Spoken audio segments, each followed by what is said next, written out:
Hello. Hello, everybody. How's it going? I forgot my name. Oh no, I forgot my name. It I think you're is Joe, right? You're Joe, oh no. or is it Z? I like Z. Yeah, you can be No, Z how today. dare you? Hold on, let me remember my name, please. It is Charles. And I this is had a Joe. night last night. He had a night, and I'm having some nice old coffee. Because while he had a night, I stayed up late and played video games. First time in a long time. I don't get to do that very often. All right. Well, we bring you here today for Squid Games: The Challenge, Episode 3, War. How did you feel about this episode? Shit.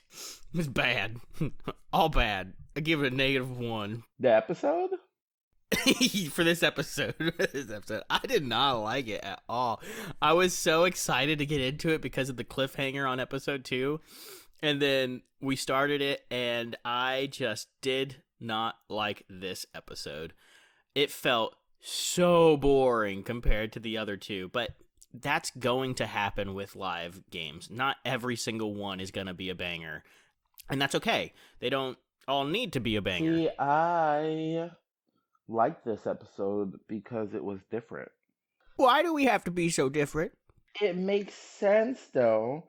If they pulled every game directly from the show, then you can just make strategy best based on the show. I'm not upset about it being a different game. This game just did not sit well with me. I thought it was very boring. It didn't seem very strategic really at all. It just felt over the Well, top I for no think reason. that the way they were playing was not strategic. And we'll get into it because number 18 actually used strategy in her playthrough. Okay. Well, let's just start right from the top. It takes off right from the get-go of where the cliffhanger was with number... Ooh, what was his number again? 190 something. And he could not get somebody. Everybody just kept running away, and then there was this one guy. I thought he was gonna make it happen. And then the people that were sitting down were like, don't you dare pick up that phone. There's no reason for you to pick up that phone. Like, fuck that guy. Like, okay, cool. For all we know, he gives the phone away and that person's actually not gonna go. They'll just give him some prize. But we don't know that. We don't know that since it didn't happen. I mean, we already knew it was going to happen if they picked it up. They said in the last episode. Yeah, we did. 198. Whose name? Or her saying. I'm probably saying that so bad. I'm sorry. He sucked, though. Not being able to get anybody out. Wow. He had so many opportunities to make that happen. He should have went with one of his friends. What's a little betrayal when 4 million is on the line? I still like the social aspect. Everybody's just kind of making friends in this episode. I think maybe that's why this episode was kind of a bore to me. I'm definitely more of the challenge guy over the social when I'm watching, unless the social is really good. And this just, like, the first 15 minutes is just blah, blah, blah. I'm here to win. Let's be friends. Okay. All right. Like, bruh. I get what you're saying. Thoughts? Because literally all of their conversations is like, help me, help you, help me. Well, first thought is it looks like I see where they're going with the story or who they're creating stories for. I guess they figured it out now. Trey and Leanne are probably gonna be like up there for like the last 10. Rick, I like Rick. I still think that he's a plant. I still think he was put there. Fuck him up. But that's me. Number 18 was surprising to me. She was the game professor. But yeah, after they all talk and have their tea, they jump into the next game, which is forming lines again, which is nothing new. What I thought was funny is that here they go again, fighting and arguing about what lines they want to be in, because Right. In their eyes, they know what this next game is, which in the Squid Game show, it's tug of war. So they are fighting tooth and nail to have a good team. It comes down to just a couple seconds again where people don't agree. They're afraid they're all going to get cut, killed, however you want to, eliminated. That's And I the think best this word, is like the eliminated. best thing that they could have done. Because they're like, okay, we want to be on the team with the strong people. And then they completely flipped it on their heads. Like, yeah, actually, you're going to want to be on the team with, I guess, people who's played this game before.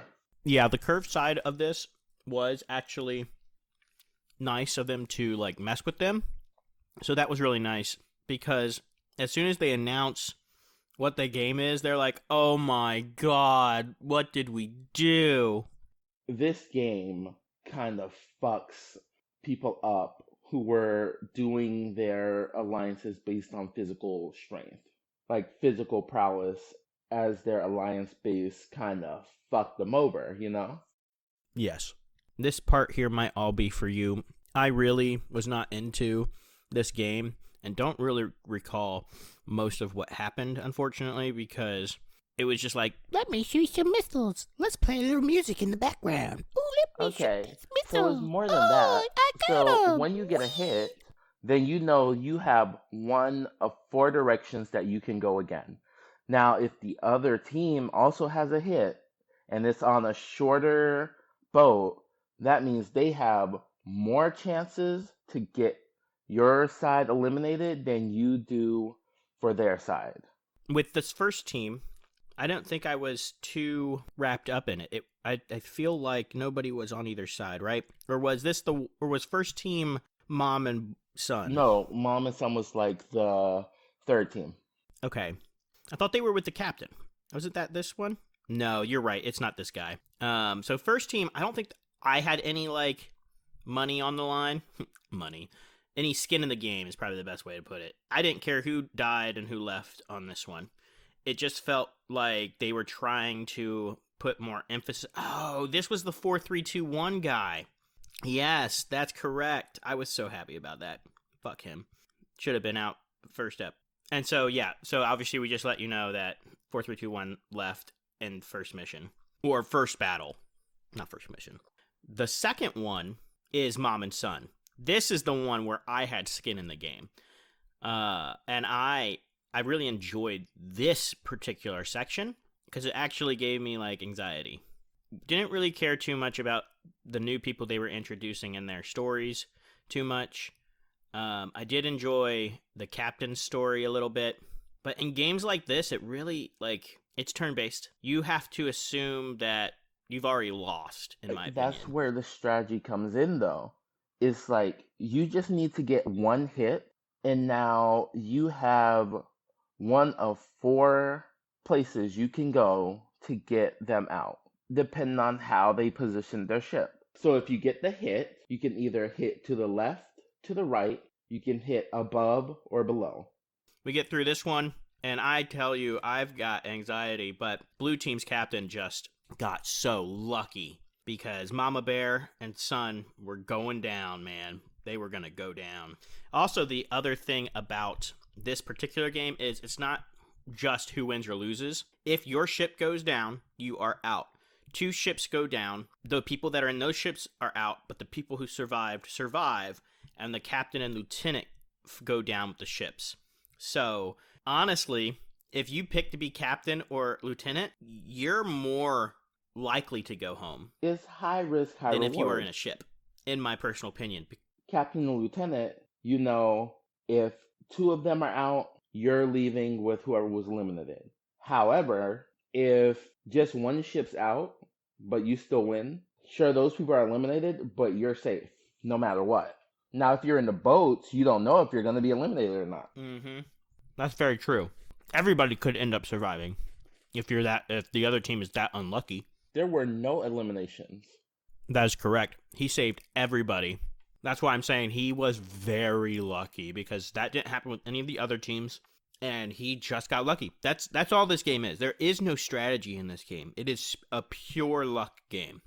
There's no strategy in this game. I mean, there is an inkling of strategy in the form that if you've already shot in F7 and you shot in A, B, C, D, F, G2, well, then obviously there's nothing in 1. So, there's that. You have to have common sense. But I don't think there's any strategy at all in this. It's literally a luck-based game. There's no strategy in it. You can attempt strategy, right? You can attempt it. But there really isn't, in my opinion, any type of strategy. It is place your boats and shoot your cannons. You are, when you are deciding on the boat placement, you are playing only against the other person who is shooting. Everybody else means nothing. So it's your captain, your lieutenant versus another captain and lieutenant, right? But if you don't even know who's on that team, you don't even know who you're playing against, first of all. Second of all, if you did know who they were, you could maybe assume a little bit of where they might want to place their boats based on who they are as a person. But we're talking a game where you haven't known this person at all, so you really wouldn't know their strategy, quote unquote. So you literally have to guess. This game takes it even a step further, because when you're actually playing this game, you know who you're playing against. So you kind of know what they're going to place. You don't know at all. That makes this game even more of a luck-based game than a strategy-based game, because you don't know who you're playing against. Therefore, you have no strategic markers to know, oh, this guy would probably put it here because that's just how he is. He's a safety person. Or maybe you're playing against someone who is more of some conservative. So you're like, oh, it's more likely he's going to place his boats together. So if I shoot here and I shoot to the left, I probably shot 2 boats, That completely goes out the window. You are literally shooting blind on both the person that you're playing against and where those boats are placed. Strategy is completely taken out of this, in my opinion. If there's strategy, and this is the inkling, it is you as a person. What would you have done if you were on the other team fighting yourself? And that's the only option that you've got. Sorry, I know I went on a complete tangent on this one, but it just felt... This game, in my opinion, felt so silly compared to every other game. Very much like they ran out of time and were like, I got a good idea, guys. Let's play battleships. Challenge show. I don't know. Some games are going to have to be based on luck, because it's gambling. So, Mom and Son made it to the next one again. Then the third battle, if I'm not mistaken, is Gongbu. The Gongbu gang. Gungu? And this one also, I wasn't really too interested in until the very end, when they really only have one chance. Either one team will lose or the other team will lose, because they've both gotten to the point where they both only need one more shot left. When the captain was like, I really want to do the top one, and everybody agreed with him except for Rick. That is how I knew right then and there that Rick was like, I'm the guy who made this game. I'm the producer. I don't want to lose yet. It's the bottom one. So you also think now that Rick That's is how I know now. Yeah. Oh, I've always thought he was the plant. I've always thought he was plant. We talked about that in episode 1, that I'm like, I bet Rick's the plant. Rick is totally a plant. If they are following Squid Games to a T, there has to be a plant. Rick has to be the plant. And I think this gave him away, because everybody said top. Has to be the top, right? And Rick goes, so here's the thing. Trust me, it's the bottom. Everyone, including their captain, was saying 5. Rick said 8. But he went with Rick. Could it be that there's more than one plant? No, not at all. The captain trusted Rick because, and I would have done the same thing. My reasoning is this. When a lot of people decide to do one thing, it is a hive mind, and therefore it is usually wrong. So Rick went with the outlier, which made more sense strategically, because it is more likely that the other team would have gone with an outlier move. He also probably re-looked at the board on where he shot, which is what I would have done too. Just re-looked at the board to see what boat it would have been, right? I would have also gone with Rick's move. Okay. I would not have picked top. I would have looked at everybody and been like, we're going with Rick on this. At that point, I also, if we think Rick's the mole, everybody else thinks Rick's the mole. There's no way people in there do not think Rick is a mole. With that knowledge, I would have also said, you're so right, Rick. It is totally the bottom. You know why? You're the mole, and you don't want to die. I did feel bad about Figgy's boat going down. Oh, isn't Figgy the one that just became friends with the sun? It seems like Figgy has been making friends everywhere. Yeah, even Sun was upset about that. So that's the game. Only about, half got eliminated from that one? Not even, I don't think. We dropped from like 118 to 73. So yeah, not even half. Not bad. Especially since one team didn't even lose anybody. Which I have a feeling he's also gonna make it to the end. They're probably gonna wanna, especially since they started. No, the captain of that team. The Sun? He's probably also gonna be one of the people that makes it to the end. I could see that. And then they close with another surprise twist where they have to vote someone out as a Which community. That one seems way more stressful than any other game, especially if it's not being done anonymously. And this is 3 eliminations. Yeah, right. And didn't they say there were going to be 2 elimination tests? Is this like the first one? No, I mean in this episode, on the overhead announcement, they said there are going to be 2 elimination tests coming up right now. Oh, possibly. I'm not sure. Yes.